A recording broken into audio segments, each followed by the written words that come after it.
Mooncat sounds awesome, but it's just a space cat in a shop with Beryl Reid. But even that's got something. But when you've got something which sounds so cosmic as Kasterborous, and that is then reduced immediately to two middle-aged men talking in rooms about a TV show which is not even actually on anymore, I could understand the listener feeling rather flat about that.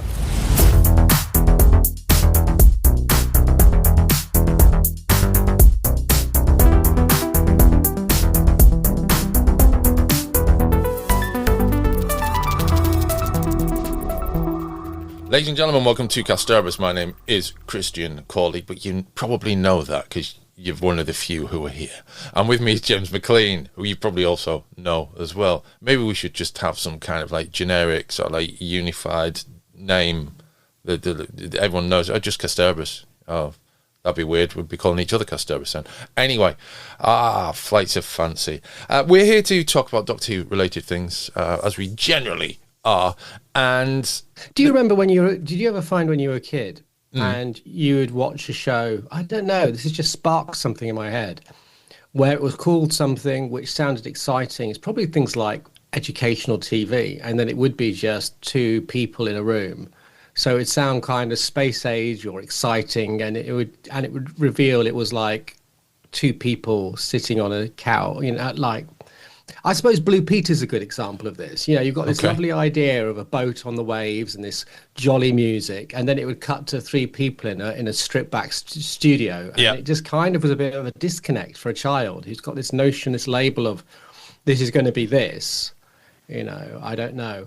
Off into outer space, and it would just be two people sitting like this. Yes. No, there was plenty of like afternoons, schools programming for small people, I think, and there was one. There was when You and Me morphed into one of its very different guises, and it was like some sort of like cat, I think, or a cat or something, and a person talking. Or am I getting that confused with Mooncat?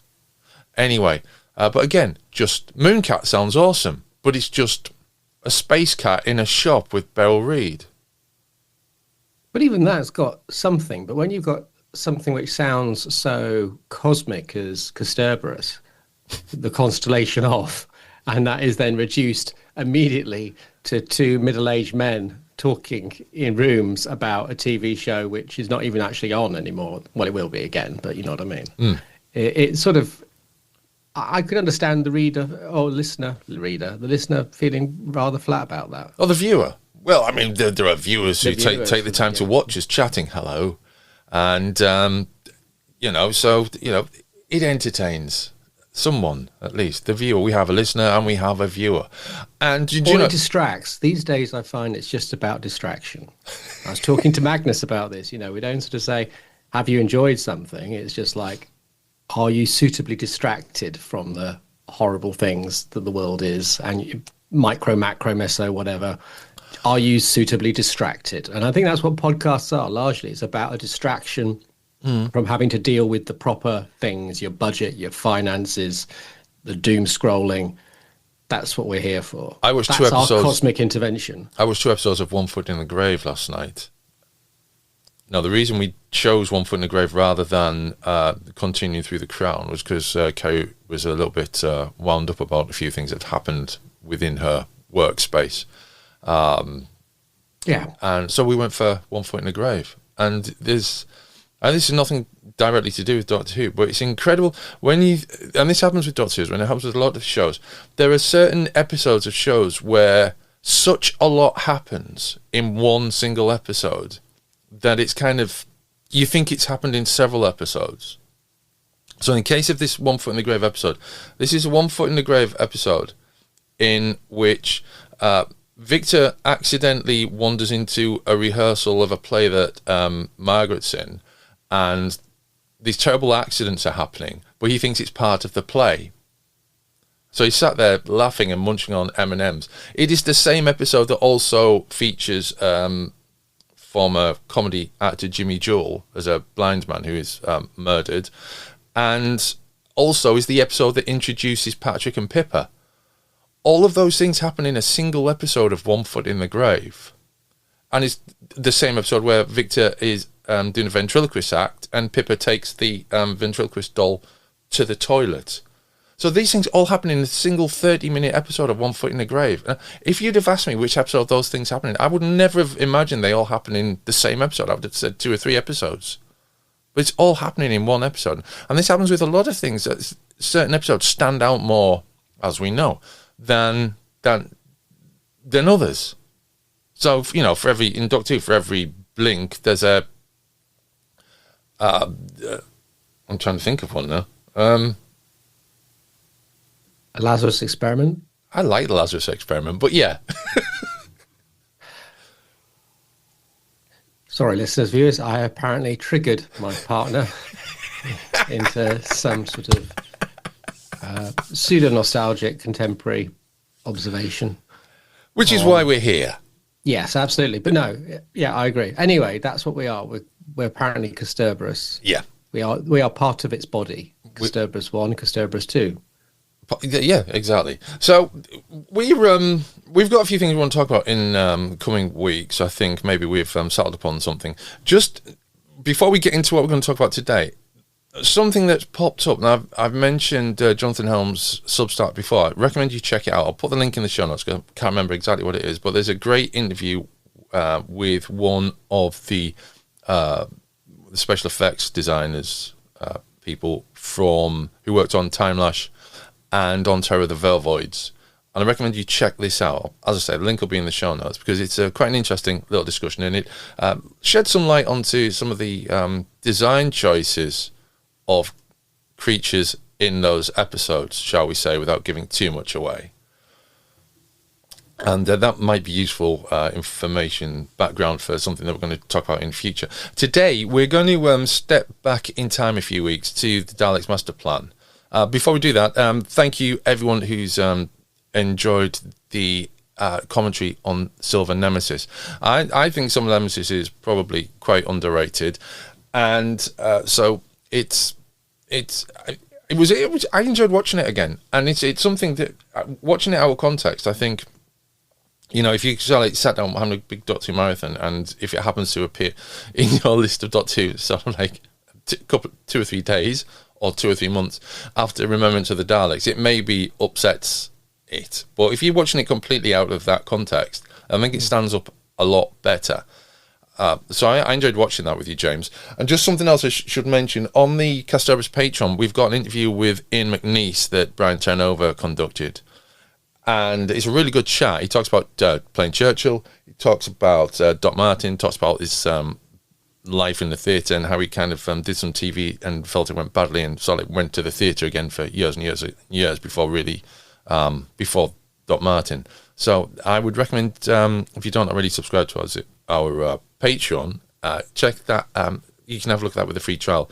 And there's different interviews dropping every week until sort of early June, I think. We've got an interview every week on there. This is 11th Doctor era stuff happening at the moment, and then in May we've got some 8th Doctor related interviews coming. So back to the Daleks Master Plan. We had a great chat about the Daleks Master Plan, and I shared the results of this on Facebook, and our friend Gareth Kavanagh commented to I'll tell you what he said. The podcast went out with the title the Daleks Master Plan, is this Doctor Who's most disappointing discovery? And Gareth says, I'm not without sympathy to this viewpoint. It may be rudely stylish stuff directed with a plume, but it's in essence an extended interplanetary chase with a big doll per Flash Gordon and a better version of the chase in the middle, with added monk sparkles. I suspect the finale is in all probability spectacular, but the rest is all about keeping the momentum going week to week until we get there. Nation writes a decent 7-parter, which works if you have the finale tacked onto a condensed version of 1 to 6. Glad it's back, but it poses more questions than it answers. Great comments from Gareth there, I think. Yeah, no, I think that's really nice. I mean, in fairness, we were largely talking about what we had, and as you said in the title, as a discovery rather than a commentary on the Dalek master plan as a whole thing. Yeah. Though I suppose we did go a little broader and bigger and sort of go, what does it sort of say about the era? So there's like a mixture of things there. Yeah. So this generated, thanks to Gareth, and in a great way, because I mean, lots of people are coming in and chatting about what we're chatting about. There are lots of people commenting about this. There's some that I want to pick out because there's the obvious counterpoint to this. A gentleman called Ryan Thompson says, the recovery of Doctor Who episodes is never disappointing. This is history that is recovered. History of the most iconic sci-fi show next to the original Star Trek series. Not to mention it's a Dalek story and its first bunch of Doctor Who episodes in 13 years. Last time we had recovered episodes, Matt Smith was a Doctor. Just the context of that last line. That's kind of mind-blowing, isn't it?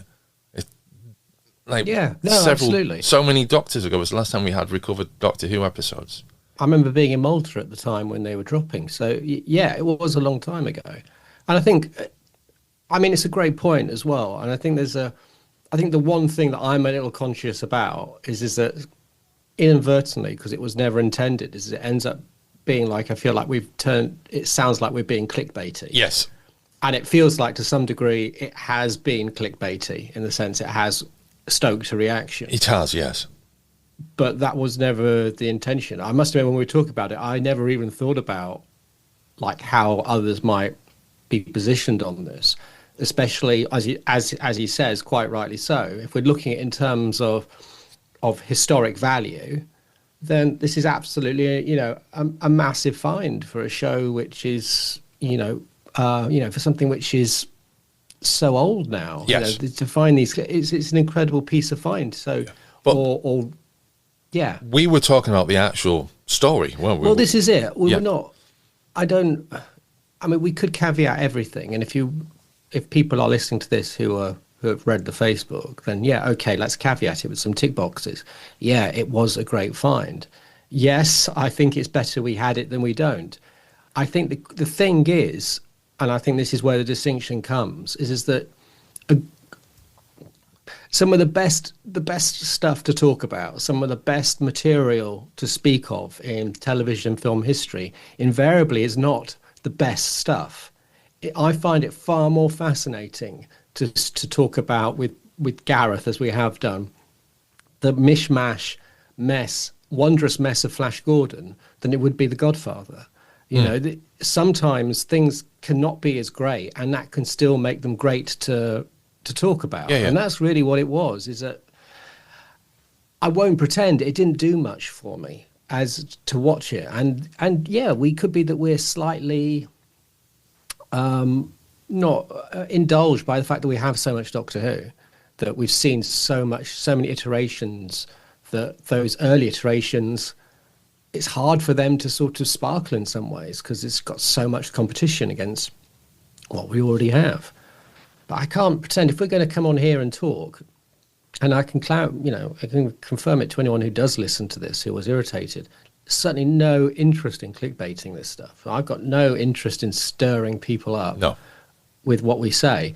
But I just kind of think what we've always tried to do is be honest. And yes, we have tried to be honest. And something that's, I probably need to hold my hands up because there is an element of, I've chosen a particular quote for the cold open, and that's probably not helped things in this regard. But that's just a part of modern podcast. But then that is assembly. Otherwise, there's a danger. I mean, there's a tension, isn't there? You don't want to clickbait, but you do also want to pick out, as you would in an article or a book, exactly, something which anchors and makes you go, okay, this might be something I want to listen to and digest if it's done properly. And I kind of hope that's what we were trying to do. It's not to annoy, but just to throw an angle which was genuine for people to talk about. This is one of those things where you're having a conversation with someone on the internet in text form, and it's taken out of context, and offences, hackles are raised, etc. There's someone here, the wonderfully named Morph Mumford. I don't know if this is a member of the Mumford and Sons family or what. I don't know. I suppose. Morph, yes. One or the other. I suppose there's a problem with context. Season 3 was transitional and also need for change, which did not come mainly season 4. On their own merit, there are good episodes and difficult to judge how good the story is without 8 other episodes. Vision to the Unknown is part of it. That's pretty much exactly what we're saying. Yeah. And it's exactly what Gareth was saying. Yes. You know, we can't talk about... I think in a weird way, for the Daleks Master Plan, some of the chase-like episodes are the ones I'd kind of like to see, because I think the problem with these episodes... The problem is Terry Nation is folding back onto things he's done before and will do again. So there feels a little bit of a sense of repeat. You don't have Mission to the Unknown, I think, is a different beast. And I think that's something which can be respected a lot for doing, as a production, what they had to do. Yeah. But here we're on old ground. I kind of would like to see some of the stuff, you know, the police station. I'd like to see, you know, Feast of Stephen. That sort of weird, wacky stuff, which is really outside, that I would be interested in. And again, I suspect it's going to be, if we ever do see it, not half as good as we'd want, and it will feel awkward and tired. Not tired, that's the wrong word. Just not quite as we would like it to be. Yeah. But that would be interesting. But I think, yeah, the 2 episodes that we've got are very much in Nation's pocket. And I think that comes across. And I think that's probably what I was reacting to. I was just feeling like the exploration around the jungle, one character not being well. The Doctor by this point is kind of a caricature, really, of what William Hartnell... I mean, his first season was brilliant. By this point, I know people like him like this. I find him, just as I say, a little Yoda-ish. And... it doesn't build into the program as much as I'd like. But yeah, we're just seeing a lot of repeated stuff. So I think as a missing episode to get, it's great that we've got it. But I think, in all honesty, there are other episodes I would probably be more keen to see, just because they'd give me something fresh. Yeah.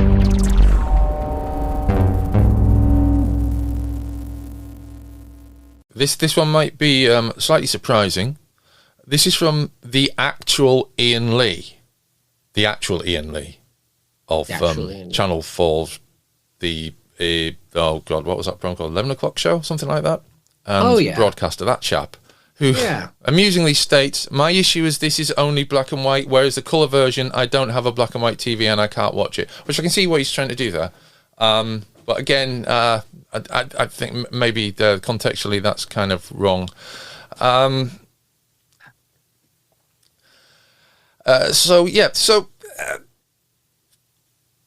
There's a couple of other things that are sort of, again, there's an element to this of people who have not listened to the podcast because it went out as a promo and they chose not to take the opportunity to listen to it for free.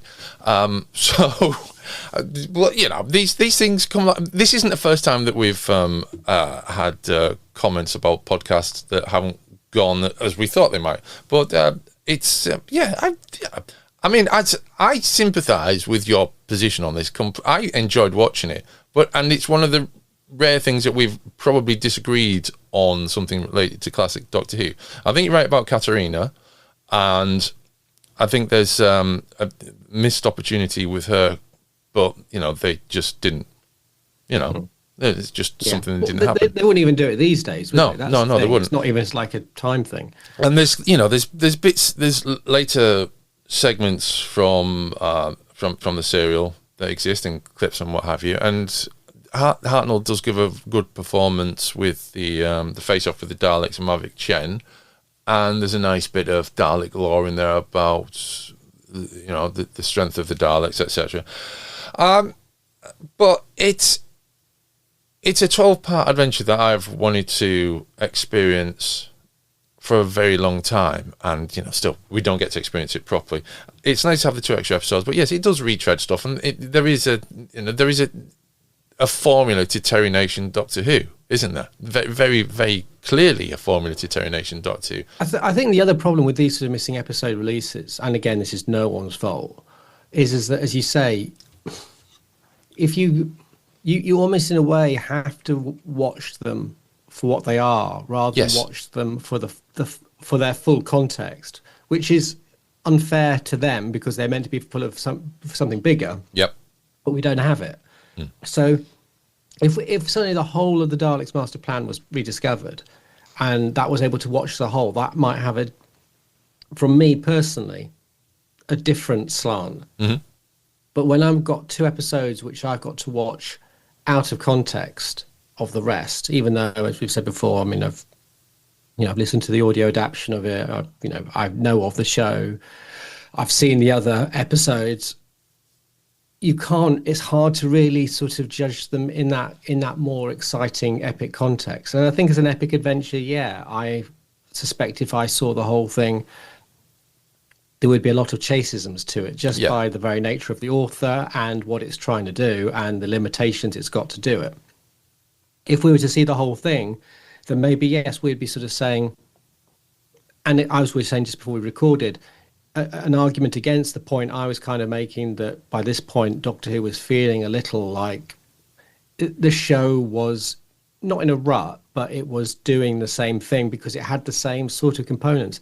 It had a few companion changes, but beyond that, it was trapped within the limitations of its central actor, and his performance kind of guided the show's style to some degree. Yes. You see the style of Troughton to Hartnell, it's very different. Even that first season, it's still quite different. So it feels like if we hadn't had Troughton and Hartnell was well enough, and there wasn't the sort of political pressures inside and he'd stayed on, what would that next season feel like? Would it have stayed on? Would it have got another series? Would that have been the last series? Is this a trail end of an era, is what I was trying to say. Yeah, yeah. But that's not to say there's not things in this trail end which are still, but, kicking, giving a few swift kicks. We said Katrina's death, Sarah Kingdom's death. They're not, Sarah's not, I've always been hard pushed to sort of say, is she a companion or not? But the point is, in the space of the story, I think she kind of is, or we're to assume she is. Yeah. We're not assuming that she's going to get killed off. We feel that she's again, we weren't there at the time, but I'm assuming you got the sense that she was the replacement for Katrina and that she would be carrying on. Yeah. So there's a few good things it's doing. So I think you're right. And the political setup is quite bold, building on this intergalaxy turbulence. But yeah, just taken on their own, I just feel like I couldn't get excited as I wanted to, and that's just life. That's just sucks. Yeah.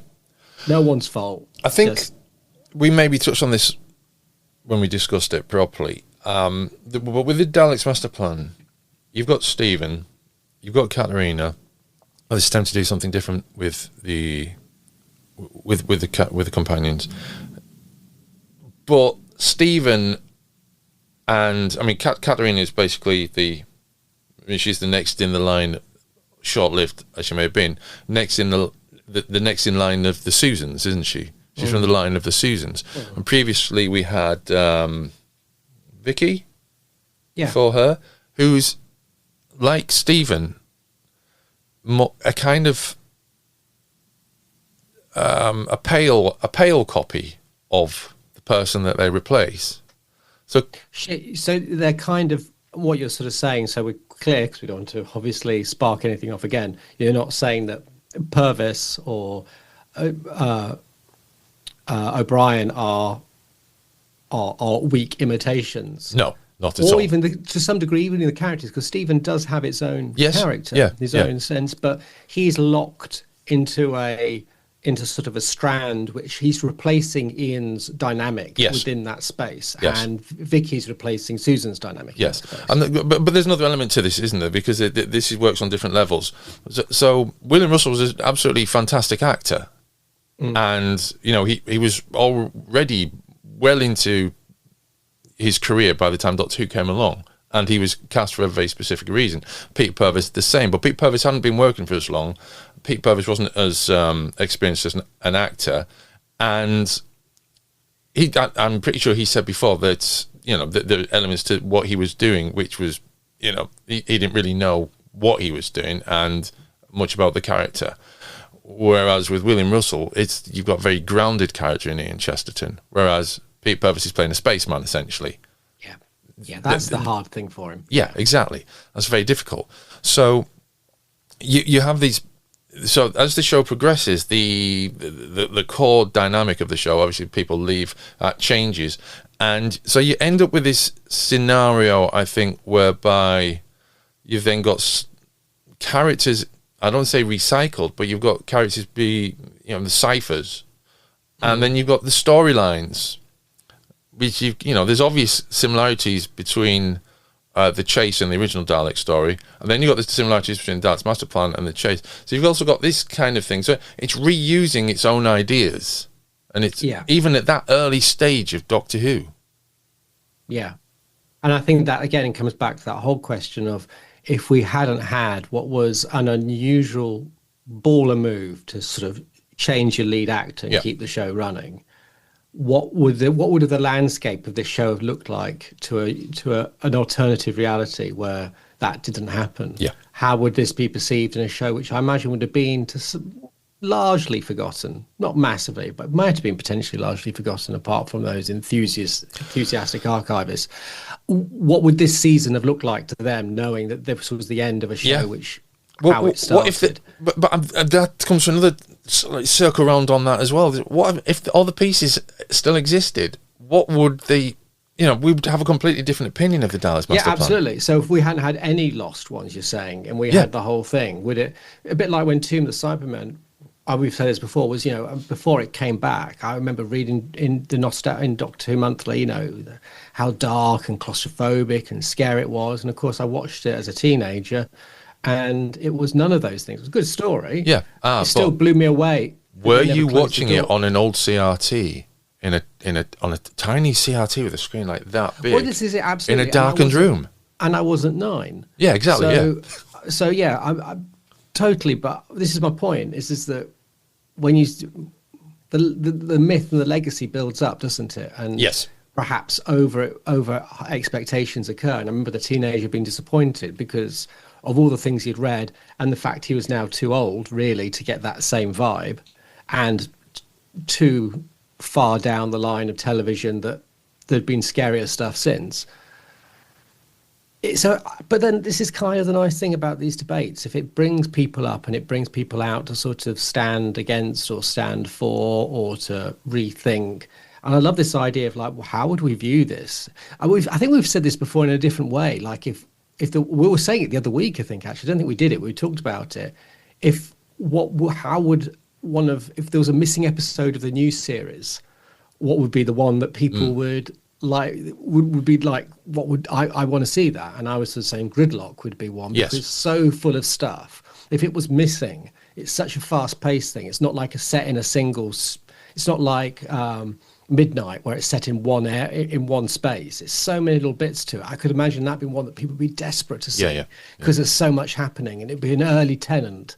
And so, as you're saying, it's fascinating to think if you just had all those seasons of Hartnell complete, how would we judge all these things? What would be the disappointments?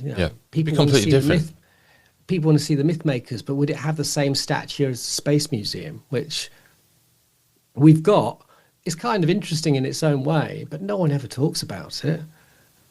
You have that great little bit with Hartnell in a Dalek, and imagine if we didn't have that. People would be talking about that all the time. Yeah, scarcity is a fascinating thing, and how it makes us reassess. Well, it has scarcity has a very important role in our society. In that and everything, well, in everything, but I mean, it underpins our society because scarcity affects our economy. And scarcity makes things more interesting by default. So more valuable. More valuable. Yeah. So these things have different levels of value. Which again is the fascinating thing about missing episodes in this context, because it's an artificial scarcity of these episodes existed, but the person had them because they're valuable. And it's a fascinating thing, scarcity, but carry on. Yes, I think I was hitting the point there really with just scarcity. But the whole thing is an interesting thing that has many different layers, and it goes beyond a TV show that could have ended after 3 or 4 years and is incredibly still going today. So, and I think that's the most important thing to take away from this is that, it's just a part of that kind of patchwork of this crazy television show that goes through time and space and comes to Earth all the time. And maybe there is an argument that was being made in those comments, which is absolutely valid. Maybe I am being unkind. Maybe we are so saturated with material now that such a landmark historic thing as actually reclaiming some lost bits of Doctor Who almost feels lost in everything else which is going on. And maybe that's a sad state of where we are. And there's a bit of a reaction to that if this happened, as we said, like even 12, 13 years ago, but certainly pre-internet, this like Tomb of the Cybermen. Yes. That might be a bigger thing, but then I still think Tomb of the Cybermen's big thing was it was complete. Yeah, that's you know, it became a complete thing rather than what we've got now, where we're still wondering, what are the other ones like? Are they more interesting? The Traitor and the last one with Katerina is one I'd like to see. Just to, I mean, that's the Adric episode of the 60s. And we all love Adric episodes. Oh, don't we just? Look. Imagine if Adric's Air Death was the missing episode. How that would swing his legacy. Yes. Oh, yeah. Oh, well, yes. So, a couple of things to say. First of all, like and subscribe to us on Apple and Spotify and the other place where you get podcasts, because that means that they take notice that people are attending to us. And if you could leave a review, 5-star reviews will get read out right here on the podcast. If you're watching this on Patreon, thank you very much for taking the time to support us. I hate you guys so much. 5 stars. Please stop. Yeah, 5 stars. Yeah, excellent. No, I'll read those out. If you're subscribing to us on Patreon, thank you very much for your ongoing support. That helps a lot. And just to paraphrase what James was just saying there about Doctor Who and the context with the modern world and the importance of discoveries and stuff, turn off the news. Just get on with your lives, ignore the news. We'll be back soon. Until then, it's goodbye from us.